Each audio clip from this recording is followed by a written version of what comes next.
Going on? You know who it is. You know what it is. It's your boy Town Biz. All right. So they had a hearing today, in Washington, D.C. in regards to um, the revitalized Muhammad Ali Act. And Nico Ali was spoke as a representative, and keeping the Muhammad Ali intact for all forms of boxing, including, you know, Zufa, who appears to want to make their own rules. And that's basically it. So they want to be a separate entity. So basically, this is why they're having a hearing. They want to make sure that everything is copacetic and everything is on an even playing field. And that basically they have transparency in what's going on with boxing.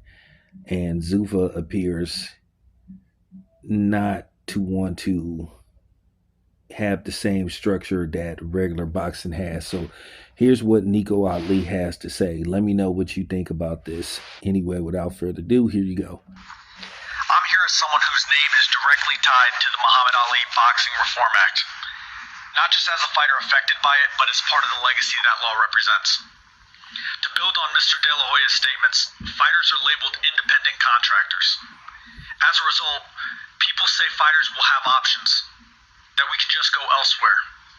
But when the same company controls who you fight, how you're promoted, and whether fans ever see you, it's not much of a choice.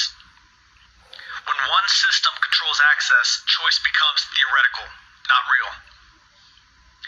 The Ali Act was built on a simple principle. The people controlling fighters should not also control the entire marketplace those fighters depend on. That separation exists to prevent conflicts of interest and exploitation. The new Muhammad Ali Boxing Revival Act would undermine that principle. By allowing one entity to operate across promotion, management, and matchmaking, it removes independence. When that happens, you fight who you're told to fight, or you don't fight at all. At that point, real choice disappears, and so does negotiation. This type of centralized system is already seen in mixed martial arts, particularly in the UFC, where a single organization controls promotion, matchmaking, and fighter contracts.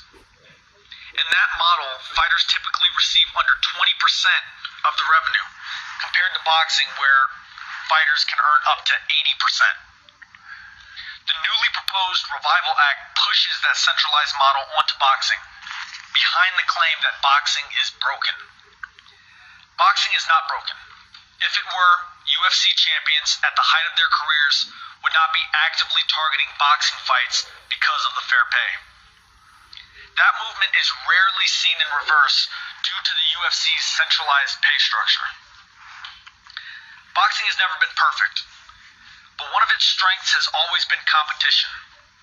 Multiple promoters competing for fighters creates leverage and fair market value. When that competition is consolidated to one system, leverage disappears. This isn't abstract. I'm living it. Fighters understand that speaking up can come with severe professional consequences. That reality creates silence, and that silence is part of the system. I've personally benefited from the protections that exist today. After one of my fights, I was notified that my opponent tested positive for performance-enhancing drugs. That fight was ruled a no contest. That process, testing, enforcement, and oversight worked, and it protected me. In another fight, I suffered a severe shoulder injury in the ring that required surgery shortly after. The current system ensured I received immediate medical attention and proper care throughout my recovery. These are real examples of the system working to protect fighters. That's the point. Protection should be strengthened, especially around health and safety, but not used as justification to restructure the sport in a way that removes power from fighters.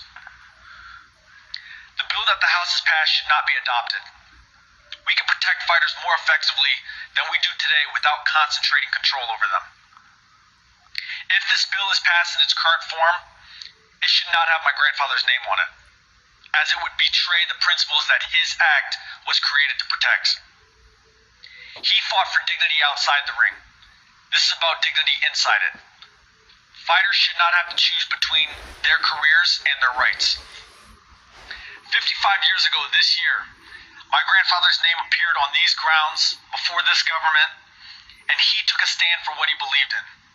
He did it knowing there would be consequences. He did it knowing it could cost him everything. And this country, at its best, recognized the principle behind that stand. Today I'm here decades later in that same spirit, not as a symbol, but as a fighter living through the reality of this system. This moment is not about the past. It's about whether we continue to stand on those same principles now. And I believe we will. Thank you, guys.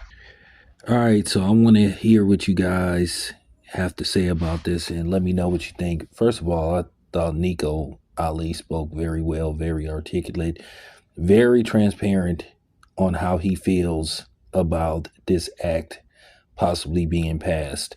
So give him all the credit in the world. He's very passionate about this.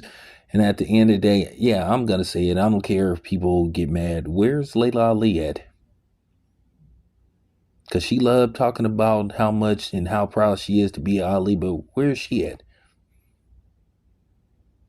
This is what I mean. She don't take a stand for nothing. I know she don't want to lose her endorsements and all that kind of stuff. But here it is, Nico Ali on the front line. And he knows what comes with this. There could be severe consequences. Like he said, trust me, I know. I've been told some horror stories about what happens behind the scenes sometimes if you get into it with your promoter. And it's a slippery slope, but let me know what you think. It's your boy Town. I'm out.